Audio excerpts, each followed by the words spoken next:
আমার ভাইয়েরা, আপনারা যারা এখন বর্তমান জামানার ভিতরে দাঁড়াইয়া প্রস্রাব করেন, আচ্ছা ভাই আপনারা বলেন তো, আমার যুবক ভাই আপনারা বলেন, আপনার মধ্যে আর কুত্তার মধ্যে পার্থক্য কি? আপনি নিজে বলেন, কুত্তার মধ্যে আর আপনার মধ্যে পার্থক্য কি?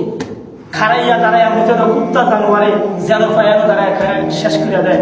তাইলে তুমি আশরাফুল মাখলুকাত, সৃষ্টির সেরা জীব হয়ে তুমি কেমনে পারবা বন্ধু? তুমি কো আমার যুবক ভাই আপনারা বলেন। আচ্ছা আপনারা বলেন, কুত্তা দাঁড়ায় মধ্যে, তাহলে আপনিও দাঁড়ায় প্রস্রাব করেন, তাহলে কুত্তার মধ্যে আর তোমার মধ্যে কোনো পার্থক্যই নাই। পার্থক্য শুধু একটাই, কুত্তা এক ঠেকালকে দিয়া ছাইরা দেয়, তুমি দুইটা সুজা পেরেইছে না। নাউজুবিল্লাহ। আমার যুবক ভাইয়েরা, এভাবেই কেন সমাজটা ছেড়ে দিলেন আপনারা বলেন? এভাবেই কেন দিনটা ছেড়ে দিলেন? এভাবেই কেন আল্লাহকে ভুলে গেলেন? কেন বলেন? আপনারাই বলেন। আজকে আমার যুবক ভাইয়েরা নামাজের মধ্যে নাই, কিচ্ছুর ভিতরে নাই, ইসলামিক কোন কাজের ভিতরে নাই।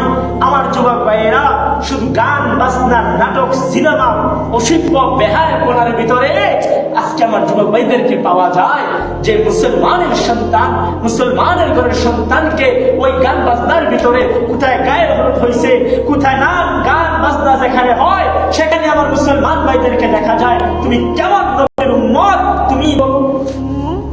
এভাবেই কেন সমাজটা ছেড়ে দিল বন্ধু? এভাবেই কেন সমাজটা ছেড়ে দিলা?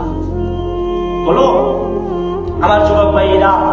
আজকে সমান সমান বন্ধু তারে বেহাইয়া আপনার অশ্লীলতা, বেহাইয়া আপনার দেখাইয়া, নর্তকীর নাচ দেখাইয়া জীবনটা শেষ করে দিছে।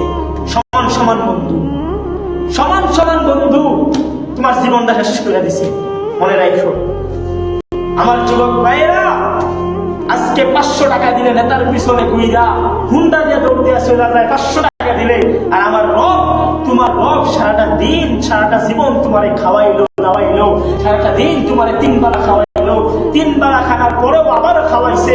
সারাটা দিন তুমি শ্বাস নিতেছ, আল্লাহর দেওয়া ঘুমাইতেছ, আল্লাহর রহমতের দেওয়া তুমি সব কিছু করতেছ, কিন্তু 5টা ওয়াক্ত নামাজের জন্য তুমি মসজিদে আসলে না।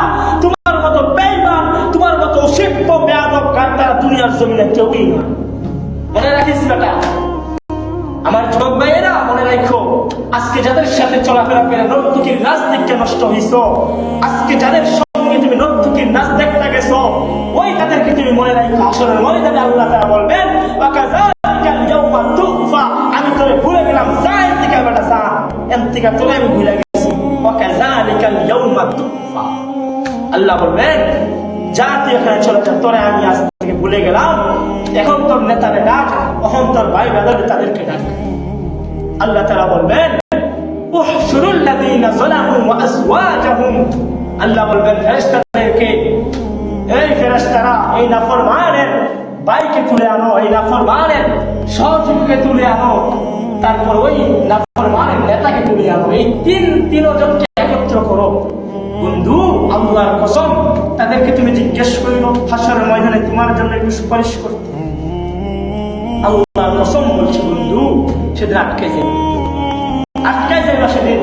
আজকে জুয়া খেলায়, আজকে আমার যুবক ভাইরা জুয়া খেলাচ্ছ, জীবনে বাপের টিয়া দিছে না তোমারে? টিয়ার লোক তুমি সামলাইতে পারো না? বাপে কি তোমার টাকা দিছে না? তোমরাই বলো, তোমাদের কি বাবা টাকা দিছে না?